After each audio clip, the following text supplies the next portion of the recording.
दशैंको अवसरलाई लक्षित गर्दै प्रदर्शनमा आएका नेपाली फिल्महरूले अपेक्षित व्यापार गर्न सकेका छैनन्।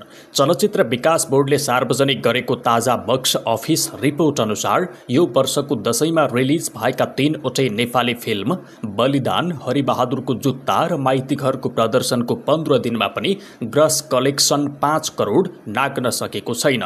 यता सोही समयमा प्रदर्शनमा आएको भारतीय फिल्म कान्तारा भने अझै अग्रस्थानमा रहँदै 9 करोड 20 लाख रुपैयाँ ग्रस कलेक्सन गर्दै घरेलु बक्स अफिसमा बलियो उपस्थिति कायम गर्न सफल भएको छ। चलचित्र विकास बोर्डका अनुसार 13 असोजमा रिलिज भएका 3वटै नेपाली फिल्मको सोमबारसम्मको कलेक्सनका आधारमा बलिदान 4 करोड 84 लाख 95 हजार 15 रुपैयाँ ग्रस, हरिबहादुरको जुत्ता 4 करोड 38 लाख 32 हजार 250 रुपैयाँ, माइतीघर 3 करोड 54 लाख 75 हजार 140 रुपैयाँ ग्रस, यी तीनै फिल्मको संयुक्त कमाई करिब 12 करोड 78 लाख रुपैयाँ पुगेको छ। तर प्रत्येक फिल्मले अपेक्षित 5 करोडको रेखा भने पार गर्न सकेका छैनन्। दशैं अघिदेखि नै प्रतीक्षित 2 फिल्म बलिदान र हरिबहादुरको जुत्ता बीच बक्स अफिसमा प्रतिस्पर्धा देखिएको छ। देशभरका मल्टिप्लेक्स र सिंगल स्क्रिन हलहरूमा यी 2 फिल्मलाई राम्रो सो समय दिए पनि दर्शकको उपस्थिति सुरुवाती दिनदेखि घट्दै गएको बताइन्छ। फिल्म वितरकहरूका अनुसार पहिलो साता बलिदानले हलमा सशक्त उपलब्धि तथा उपस्थिति जनाए पनि दोस्रो सातादेखि हलहरूको ओक्युपेन्सी घटेको हो। सोही अवधिमा हरिबहादुरको जुत्ताले पारिवारिक र हास्य कथाका कारण कतिपय हलमा राम्रो टिके पनि समग्र ग्रस कलेक्सनमा बलिदान भन्दा पछाडि परेको छ। अर्कोतर्फ भावनात्मक कथावस्तुमा आधारित फिल्म माइतीघरले समीक्षकबाट मिश्रित प्रतिक्रिया पाएको छ।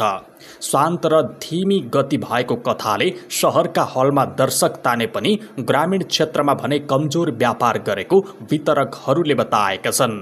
चलचित्र व्यवसायीहरूका अनुसार आगामी शुक्रबारदेखि आइतबार यी फिल्मका लागि निर्णायक बन्न सक्ने योग पनि रहेको छ। अहिले पनि दशकौंको मेला र चाडपर्वको वातावरणले हलमा दर्शक तान्न कठिनाई भएको उल्लेख गर्दै तिहार अघि आउने हप्तामा हलहरूको ओक्युपेन्सी पुनः बढ्ने आशा समेत गरिएको छ। यदि यही ट्रेन्ड कायम रह्यो भने बलिदान र हरिबहादुरको जुत्ता दुवै फिल्मले 5 करोड ग्रस पार गर्ने सम्भावना देखिएको छ। तर माइतीघरका लागि त्यो लक्ष्य अझै टाढा देखिन्छ। नेपाल चलचित्र संघका एक हल सञ्चालकले भने दशैंमा नेपाली फिल्महरूको कलेक्सन सधैँ मिश्रित रहन्छ। यो वर्ष पनि ठूलो स्टार कस्ट भएका फिल्म आए पनि बक्स अफिसमा विदेशी फिल्मको प्रभाव देखिएको छ। नेपाली फिल्महरूलाई अझै प्रचार, वितरण र समय व्यवस्थापनमा सुधार चाहिन्छ। यस वर्षको दशैं बक्स अफिसले स्पष्ट देखाएको छ। नेपाली फिल्म उद्योगमा ठूलो दर्शक तान्ने क्षमताको पुनरुत्थान आवश्यक छ। बलिदान र हरिबहादुरको जुत्ताले केही हदसम्म हलमा ऊर्जा भरे पनि 5 करोडको रेखा नाग्न नसक्नुले बजारमा प्रतिस्पर्धाको कडापन झल्किएको छ।